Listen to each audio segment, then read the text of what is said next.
This festive time of year, there's still some of us latecomers who still need to buy some cool tech gifts for people we know. And the most popular gifts is probably pre-built PCs. And that's why I created this guide, which will be down in the description for you guys to check out and pick up some pre-built PCs. So I'm just going to go over the best out of all three categories for you guys, and then you guys can choose which one you like out of all of this.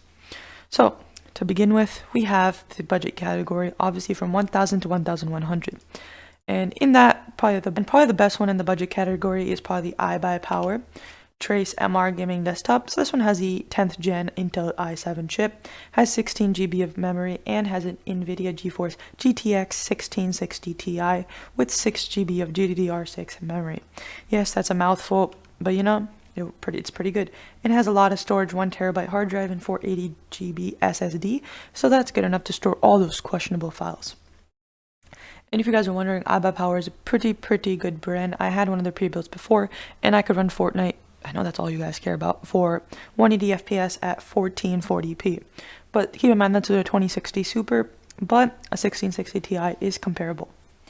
So I mean, this is a pretty good buy in the budget category, and now let's move on to the other one. So this is a iBuyPower Gaming Extreme Gaming Desktop, and it has an Intel i7 10700F, 16 GB memory, and a 2060 Super. So this is basically the same spec PC which I had, and it could run 180 frames per second at 1440p with 2 monitors. So I mean, this is a really good price for 1,119. So I mean, if I were you guys and you really wanted to get a good gift for yourself or for anyone, I would really go for this. Has plenty of storage, plenty of specs, and you guys can just check it out right in the dock.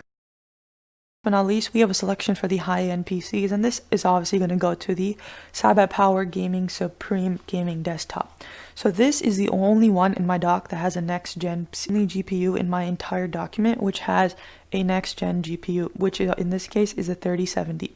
So this is a really good buy for $1,349. It has in Ryzen's 3700X, 16 GB of memory, and a RTX 3070, like I said, and a 1 TB SSD. So that's much faster than a hard drive, if you guys were wondering. So this is obviously a really good build. It's currently sold out where I am, and it is sold out now, but their stock changes every single day. I've seen this go in and out. So if it happens to come in stock where you guys live near you could be in Canada, you could be anywhere, and if it comes in stock, I would buy this if you really wanted to get a high-end pre-built PC. So once again, guys, thanks for watching my video, and stay tuned to my other videos, which I have videos all around, from how to add timers to OBS, more PC videos, more tutorials on editing, and basically everything that you could want related to tech. So thank you guys for watching, and stay tuned to my next video.